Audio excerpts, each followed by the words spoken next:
Good morning dear students.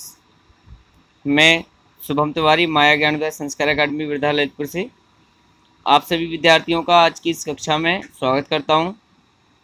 विद्यार्थियों, आज हम विज्ञान विषय में इकाई 1 अर्थात पाठ 1 दैनिक जीवन में विज्ञान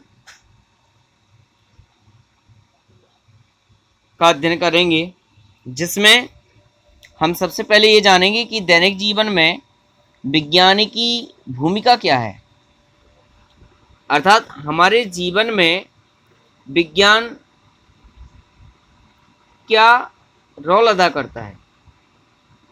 दूसरा, विज्ञान के दुरुपयोग से उत्पन्न समस्याएं। तीसरा, भारतीय और अन्य वैज्ञानिकों का विज्ञान के क्षेत्र में योगदान। विद्यार्थियों, सबसे पहले है दैनिक जीवन में विज्ञान की भूमिका। तो जब हम आपको सामान्य जानकारी के तहत विज्ञान विषय के बारे में चर्चा कर रहे थे, उस समय मैंने आपको एक छोटी सी परिचर्चा की थी कि विज्ञान का उद्गम कैसे हुआ, विज्ञान की उत्पत्ति कैसे हुई और फिर कैसे समय दर समय परिवर्तित होने पर विज्ञान ने किस प्रकार से प्रगति की और प्रगति करके विज्ञान ने हमारे जीवन को किस प्रकार से बदला। तो बात करें विज्ञान की कि विज्ञान की उत्पत्ति कैसे हुई, तो विद्यार्थियों यहाँ पर आप देख रहे हैं ये लिखा हुआ है, जिज्ञासा ही विज्ञान की जननी है। ये जो सूक्ति है इसको आप विशेष गौर से समझिए।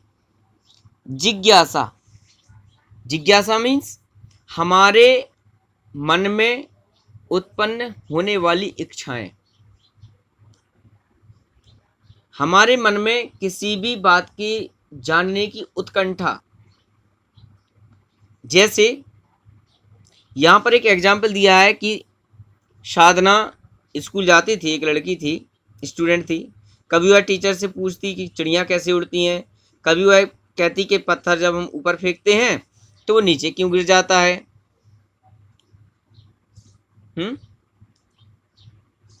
कभी कहती कि जन्मदिन का जो केक होता है उस पर जो मोमबत्तियां लगी होती हैं, जब हम फूंक मारते हैं तो वह क्यों बुझ जाती हैं।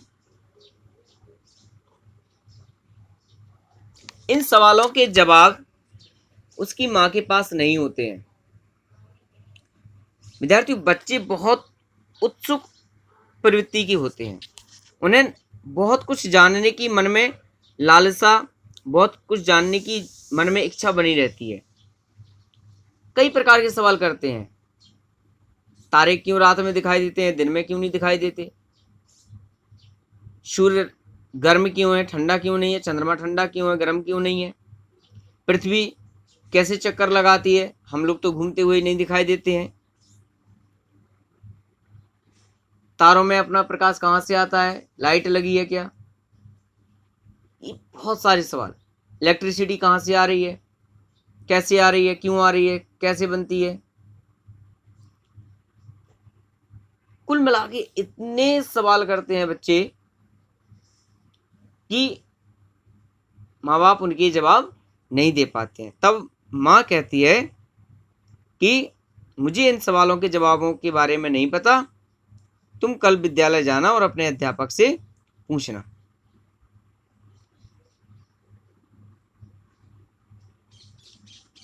तब साधना अपनी शिक्षिका से पूछती है तो उनकी शिक्षिका जवाब देती है कि हमारे आसपास की जो दुनिया है ये सभी चीजें उनसे संबंधित हैं।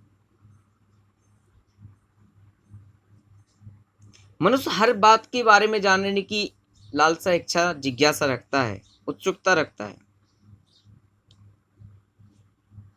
यह उत्सुकता उसे छूने से, देखने से, सूंघने से या किसी के बारे में अनुभव करने से, महसूस करने से उत्पन्न होती है। और उत्सुकता के कारण ही हम सवाल पूछते हैं, और जब सवाल पूछते हैं, जब मन में सवाल होते हैं तो हम उनके जवाबों को जानने का भी प्रयास करते हैं और यही कारण है कि इन्हीं कारणों से जिज्ञासा से, इच्छा से, लालसा से किसी भी प्रश्न के बारे में जानकारी करने के लिए विज्ञान का उद्भव हुआ। जैसे कि एग्जाम्पल की बात करें, आपने के घर में कोई फंक्शन है तो आप पहले क्या करते हैं, फंक्शन के पहले हम एक रूपरेखा तैयार करते हैं कि उस फंक्शन में हमें कौन कौन से कार्यक्रम करने हैं, उन कार्यक्रमों में हमें किस प्रकार के सामान की ज़रूरत है, उस सामान को कहाँ से लाना है, फिर उसको हमें कैसे उपयोग करना है। विद्यार्थी तो इसको कहते हैं परिकल्पना। अभी कभी रिटर्न नहीं करते, हम अपने मन में, दिमाग में सोचते हैं इसके बारे में,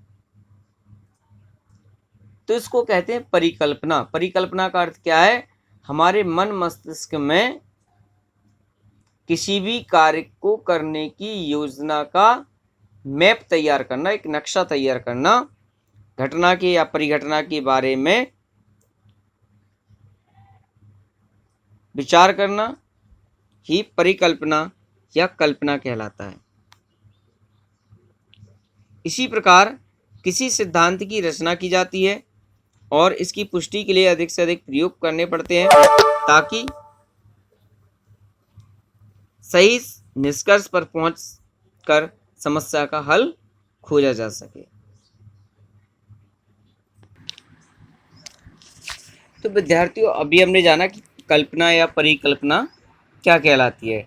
अर्थात कल्पना या परिकल्पना का क्या अर्थ है, किसी भी कार्य को करने की योजना के बारे में पूर्ववत विचार करना, उसके बारे में सोचना ही कल्पना या परिकल्पना कहलाती है।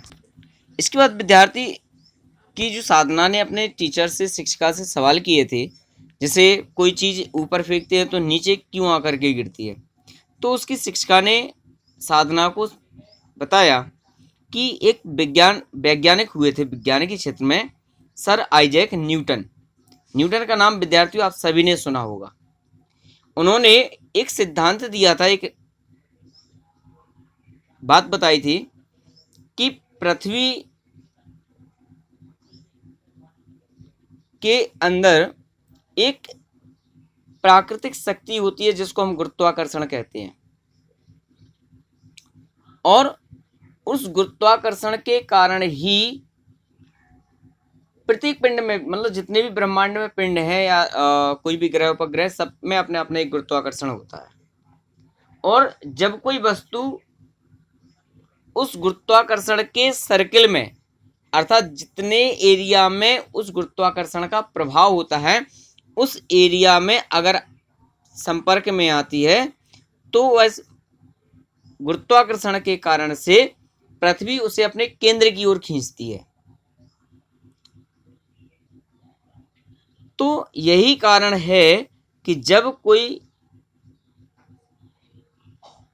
वस्तु ऊपर उछाली जाती है या फेंकी जाती है तो वह आकर के कहाँ गिरती है, जमीन पर के आकर के गिरती है, पृथ्वी के गुरुत्वाकर्षण बल के कारण।